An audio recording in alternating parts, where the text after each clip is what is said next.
सभी कैंडिडेट्स को मैं एक चीज कहना चाहूंगा दोस्तों कि जब भी आप किसी एग्जाम को टारगेट करते हैं कि ये एग्जाम हमको क्रैक करना है, तो सबसे पहले जो ज्यादा जरूरी होता है दोस्तों, उस एग्जाम के पैटर्न को समझ लीजिएगा, तभी जाके प्रिपरेशन की शुरुआत करिएगा। ज्यादातर लोग जब एग्जाम में कॉम्पिटिटिव एग्जाम में असफल होने का मूल जो कारण है दोस्तों, वो है कि बिना एग्जाम के पैटर्न को समझे ही वो प्रिपरेशंस में लग जाते हैं। यानी ढेर सारा किताब खरीद कर लाते हैं, कोई इंस्टीट्यूशंस ज्वाइन कर लेते हैं और बस सिर्फ पढ़ना ही उनको लगता है कि इतिहास पढ़ना, झारखंड जीके पढ़ना, मैथ रीजनिंग पढ़ना ही कॉम्पिटिटिव एग्जाम का प्रिपरेशन हो रहा है, जो कि बहुत गलत ट्रैक में होता है दोस्तों। ठीक है, जब भी आप किसी एग्जाम को फोकस करते हैं कि ये एग्जाम हमको तैयारी करना है, तो हमेशा उस एग्जाम के पैटर्न को समझिए। ठीक है, प्रीवियस ईयर को क्वेश्चंस को देखिए, तभी जाकर तैयारी की शुरुआत करिए। हेलो फ्रेंड, आप सभी का हमारे चैनल में दोस्तों एक बार फिर से स्वागत है। दोस्तों आज के इस वीडियो में हम बात करने वाले हैं कि जीडीएस यानी ग्रामीण डाक सेवक में जो वैकेंसी आया है भर्ती 2023, तो इसका एक ओवरव्यू भी देखेंगे। और आप लोगों के जो सवाल है मन में अक्सर पूछे जा रहे हैं कि फॉर्म कहाँ से भरे, यानी कहाँ से भरे तो आपका सेफ है। ठीक है, फिर दूसरा है कि कितना कट ऑफ जाएगा, यानी आपके कितने ऐसे परसेंटेज है जिसमें सिलेक्शन हो जाएगा। तीसरा है कि रिजल्ट कब तक जारी किया जाएगा। और चौथा कि जॉब परमानेंट है या टेम्पोररी। इन्हीं प्रश्नों के बारे में भी बात करेंगे दोस्तों। ठीक है, तो आप में से जो भी लोग नए हमारे इस चैनल में दोस्तों और गवर्नमेंट जॉब से अपडेट रहना चाहते हैं, तो चैनल को जरूर सब्सक्राइब कर लीजिएगा दोस्तों, क्योंकि मैं गवर्नमेंट जॉब से अपडेट का वीडियो आप सभी के लिए लेकर आते रहता हूं। तो चलिए दोस्तों, सबसे पहले एक ओवरव्यू देखते हैं और फिर इन प्रश्नों को हम बारीकी से और पूरी एनालिसिस के साथ मैं आपको बताऊंगा कि आपको कहां से फॉर्म भरना चाहिए, कितना कट ऑफ जाएगा, कितना में आपका सिलेक्शन हो जाएगा, और जॉब परमानेंट और सैलरी जो है वो कितना इंक्रीमेंट होगा धीरे धीरे। ठीक है, सबसे पहले जानिए दोस्तों कि इसमें जीडीएस यानी जो होता है ग्रामीण डाक सेवक जिसको कहा जाता है, ठीक है, और इसकी भर्ती है 2023 की वैकेंसी, इससे पहले ईयरली आते रहता है। तो टोटल पोस्ट की बात करें तो देख सकते हैं टोटल पोस्ट जो आया हुआ है वो 40,889 पदों की वैकेंसीज है। फॉर्म फिलअप की शुरुआत हो चुका है दोस्तों, 16 फरवरी 2023 लास्ट डेट है। जिन दोस्तों को आवेदन करना है पहले आवेदन कर ले। ठीक है, और इसका वेतन की बात करें तो देखिए बीपीएम कहने का मतलब है दोस्तों ब्रांच पोस्ट मास्टर। अगर इसमें आप भरते हैं तो आपका सैलरी 12,000 से लेकर 29,380 रुपया के बीच होगा। इसमें बताऊंगा कि इंक्रीमेंट क्या होगा, अभी इन हैंड स्टार्टिंग में आपको कितना सैलरी मिलेगा। ठीक है, और दूसरा है एबीपीएम डीएस मतलब डाक सेवक, तो 10,000 से लेकर 24,470 रुपया। ये रहा सैलरी का एक ओवरव्यू दोस्तों, जो कि नोटिफिकेशन में दिया हुआ है। ठीक है, अब यहाँ पे बात करते हैं कि आपको कितना सैलरी मिलेगा इसमें।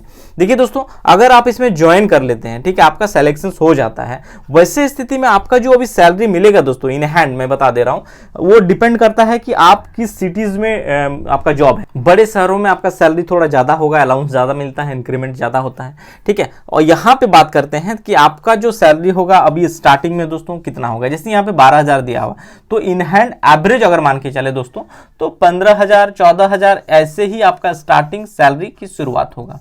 ठीक है, ये रहा औसत, मैं औसत बता रहा हूं दोस्तों, ये डिपेंड करता है सिटीज के ऊपर, शहरों के ऊपर। ठीक है, शहरों में ज्यादा होगा, थोड़ा ग्रामीण इलाके में चले जाएंगे थोड़ा आपको कम मिलेगा, बट स्टार्टिंग की बात कर रहा हूं एक औसत के साथ, तो 12,000 है, 15,000 के आसपास आपको सैलरी मिलेगा। और इसमें इंक्रीमेंट की बात करें दोस्तों तो इंक्रीमेंट भी आपको इसमें मिलेगा, बट ईयरली आपका इंक्रीमेंट ईयरली अगर देखा जाए तो 10% के आसपास, 8-9% ऐसे ही आपको इंक्रीमेंट देखने को मिलेगा। 10% यानी अगर कहा देखा जाए तो 10% यानी 1,500। ठीक है, तो आपका सैलरी अगले साल कितना हो जाएगा। अगर 15,000 में आप जॉब शुरुआत किए तो अगले साल अगर आप देखेंगे तो 16,500 आपका सैलरी होगा दोस्तों। ठीक है, ऐसे ही धीरे धीरे इंक्रीमेंट आपका हर साल ईयरली होते रहेगा।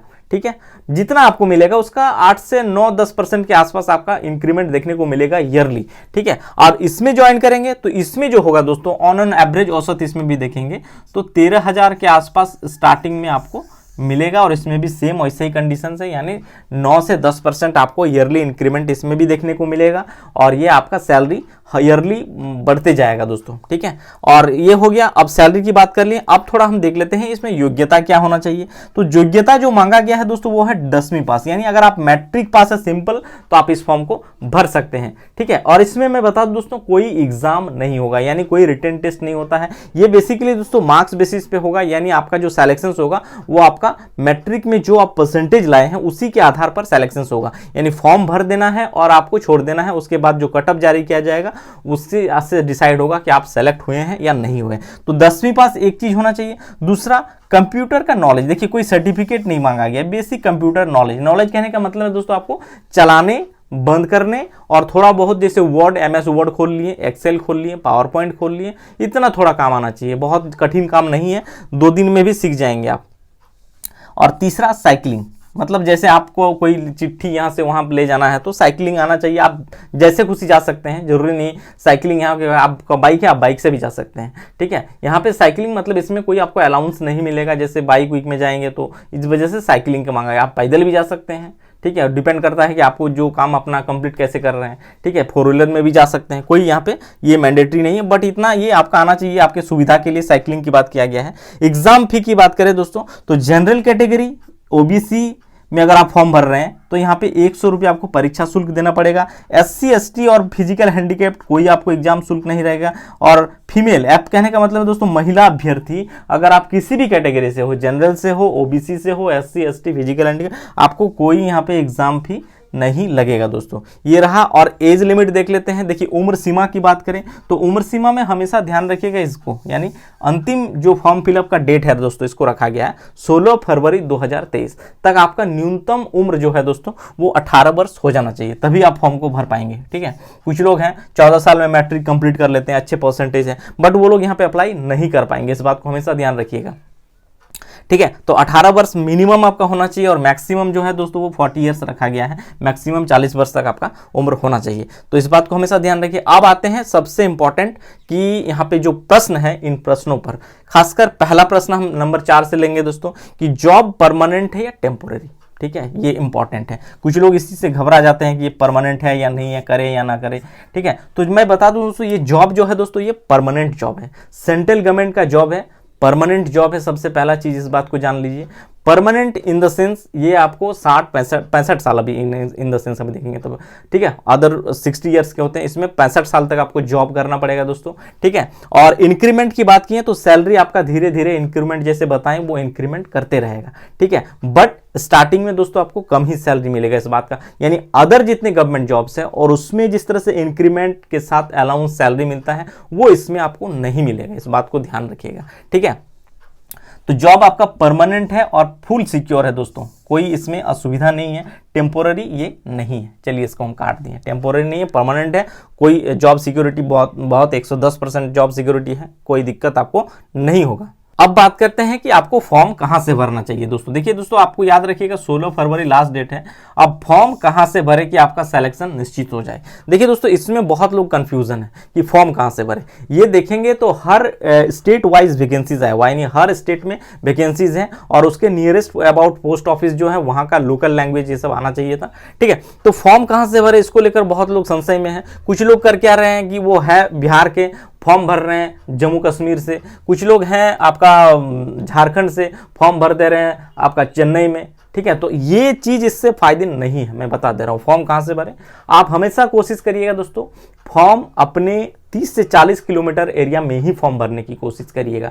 वरना क्या होगा कि देखिए अगर सैलरी आपको इन हैंड अभी स्टार्टिंग में मिलेगा दोस्तों 15,000, ठीक है, 15,000, और 15,000 के लिए पता चला आप फॉर्म भर दिए हैं गुजरात में, ठीक है, तो आपका बचेगा क्या, इस बात को हमेशा ध्यान रखिए। जब गुजरात में जाएंगे आपको रूम रेंट लेना पड़ेगा, खाना पीना हर चीज आपको खर्चा करना, तो आपका इन द सेविंग्स कुछ नहीं होगा, ठीक है। 15,000 में क्या बचेगा आज के समय इतना महंगाई के दौर में। तो ये वैकेंसी फॉर्म हमेशा देखिए दोस्तों। इसके अलावा ये जॉब जो है दोस्तों 4 ही घंटे का काम है, इसमें 4 घंटे से ज़्यादा नहीं है, ठीक है। 4 घंटा आपको पर डे का काम इसमें करना पड़ेगा, इससे ज़्यादा नहीं है। यानी साथ में अगर आप पढ़ाई करते हैं या कुछ और भी करते हैं तो कर सकते हैं, कोई दिक्कत नहीं होगा इसमें, ठीक है। पढ़ाई वाला स्टूडेंट के लिए तो बहुत ही अच्छा है, वो 4 घंटा काम करके अपना बाकी आगे जो भी पढ़ाई कर रहे हैं पढ़ाई कर सकते हैं।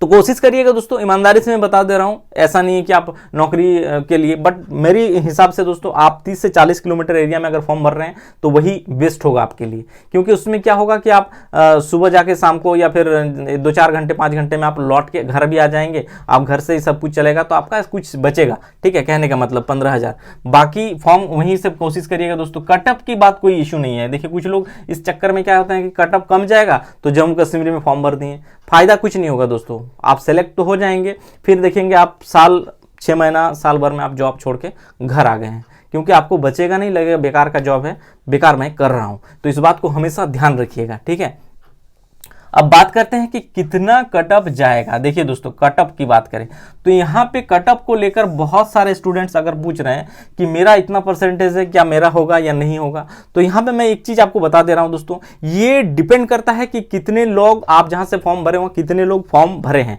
उसी के हिसाब से तय होगा। देखिए नॉर्मली मैं एक चीज आपको लॉजिक समझा दे रहा हूँ कि अब देखिए जो लोग मैट्रिक में अच्छे परसेंटेज लाए हैं, ठीक है, मान लेते हैं 80+ जिन लोगों का परसेंटेज है, ठीक है, 80+ परसेंटेज वाले, ठीक है, या 90+ परसेंटेज वाले, ठीक है। अब देखिए दोस्तों, ये लोग क्या है ना, इस जॉब में जाना नहीं चाहेंगे 80+, 90+, क्योंकि वो लोग फ्यूचर में कुछ और तैयारी करने के चक्कर में रहते हैं कि कुछ और किया जाए, मेडिकल में जाएंगे, इंजीनियरिंग करेंगे, ठीक है, और भी जितने भी एसएससी सीजीएल वगैरह की वैकेंसीज हो उसमें प्रिपरेशंस में लग जाते हैं। तो क्या होता है कि वो लोग इसमें जाते नहीं हैं, ज़्यादातर जो देखे होंगे ये मतलब 90% ऐसे होते हैं दोस्तों कि 80 to 90% वाले लड़के वो अच्छे किसी जॉब में चले जाते हैं। ठीक है, तो यहाँ पे वो लोग इसको प्रेफर नहीं करते हैं जीडीएस को के लिए। तो इसीलिए इसमें बहुत गिने चुने, बहुत सेलेक्टेड अगर देखेंगे 80 to 90% में देखेंगे तो फॉर्म भरने वालों का जो रेशियो आप देखेंगे, परसेंटेज देखेंगे, तो आपको 20% के आसपास ही देखने को मिलेगा दोस्तों, जो 80 to 90% वाले फॉर्म इसमें भरेंगे। ठीक है, इसमें सबसे ज़्यादा जो क्राउड मिलेगा दोस्तों वो आपको मिलेगा, मैं बता दे रहा हूँ। देखिए वो भीड़ जो रहेगा दोस्तों 65 से लेकर आप देखेंगे तो 70-75% तक आपको देखने को मिलेगा। सबसे ज़्यादा जो कटअप भी जाता है इन्हीं रेंज में आपका रहेगा, यानी 75+। ठीक है, यानी कहने का मतलब है दोस्तों, जो कटअप रहेगा आप मान के चलिए, आपका जो मार्क्स है सेलेक्टेड का परसेंटेज, वो अगर 75 to लेकर 85 के बीच है तो आप मान के चलिए दोस्तों आपका सिलेक्शन एक तरह से पक्का है डेफिनेटली। ठीक है, कोई इश्यूज नहीं होता। हाँ, इन द सेंस कि आप जहाँ से फॉर्म भर रहे हैं, कई कबार होता है कि वहाँ पे अच्छे बड़े परसेंटेज वाले भी भर दिए हैं, तो वहाँ पे दिक्कत का सामना हो सकता है, वहाँ पे नहीं आपका चांसेस घट जाता है। ठीक है, तो मान के चलिए ऑन एवरेज की बात करें तो वो ऐसे ही रहता है, एवरेज निकालेंगे तो कहीं कहीं बढ़ सकता है, घट सकता है, ये तो और बात है। ठीक है, अब बात करते हैं कि रिजल्ट कब जारी किया जाएगा। देखिए दोस्तों 16 फरवरी इसका लास्ट डेट है, यानी इस डेट तक अगर आप फॉर्म फिलअप कर देते हैं, अपना फॉर्म फिलअप कर दिए सारा, इसके बाद जो रिजल्ट जारी किया जाएगा दोस्तों, देखिए 16 फरवरी लास्ट डेट है, यानी 16 फरवरी के मान के चलिए दोस्तों 15 से 20 दिन। ठीक है, 15 से 20 दिन के बीच आपका दोस्तों एक जो आप रजिस्टर्ड मोबाइल नंबर जो आप डाले होंगे फॉर्म फिलअप करते वक्त, मोबाइल नंबर या फिर जो मेल आईडी दिए हैं, उसमें बेसिकली आपका एक ये आएगा, मैसेज आएगा। ठीक है, यानी जो कटअप आएगा उसमें आएगा और उसमें आपको डीवी के लिए यानी फाइनल जो डॉक्यूमेंट वेरिफिकेशन होता है उसके लिए आपको बुलाया जाएगा। तो यानी 16 फरवरी से 15 या 20 दिन, इस बात को हमेशा मान के चलिए, इसी के बीच आपका एसएमएस आ जाता है। ठीक है, और बाकी चीज तो हम बता दें कि जॉब परमानेंट है या टेम्पोररी, ये भी बता दिए। तो इसमें हमेशा ध्यान रखिएगा दोस्तों, आप कुछ भी हो दोस्तों, मैं बताऊंगा ईमानदारी से कि आप फॉर्म हमेशा अपने 30 से 40 किलोमीटर एरिया में ही भरने की कोशिश करिएगा। ठीक है, इन स्टार्टिंग सैलरी आपको बहुत ज्यादा नहीं मिलेगा दोस्तों, ये सच्चाई है एक बात का। ऐसा नहीं है कि जॉब ज्वाइन किए तो 30,000 प्लस आपको सैलरी मिल रहा है, ऐसा नहीं होगा दोस्तों। ठीक है, तो 15,000 में बाहर जाके जॉब करेंगे, उससे बेहतर होगा कि घर के नियरेस्ट अबाउट एरिया में ही अगर आपको जॉब लग जाए तो 15,000 आपके लिए कुछ बचेगा भी, साथ में आप पढ़ाई भी अपना कर सकते हैं, यानी कंटिन्यू अगर किसी और एग्जाम का प्रिपरेशन कर रहे हैं तो वो आपका कंटिन्यूटी रहेगा, बना रहेगा, और आप एग्जाम जो होगा उसको पढ़ाई देके क्रैक भी कर सकते हैं, जॉब आगे ले सकते हैं, बढ़ सकते हैं, स्कोप भी है। तो ये रहा दोस्तों जीडीएस ग्रामीण डाक सेवक की जो वैकेंसीज है उसके बारे में ये जानकारी दी। ये वीडियो और ये जानकारी दोस्तों आप सभी को अच्छा लगा हो तो चैनल को जरूर सब्सक्राइब, लाइक और शेयर कर लीजिएगा। Thank you.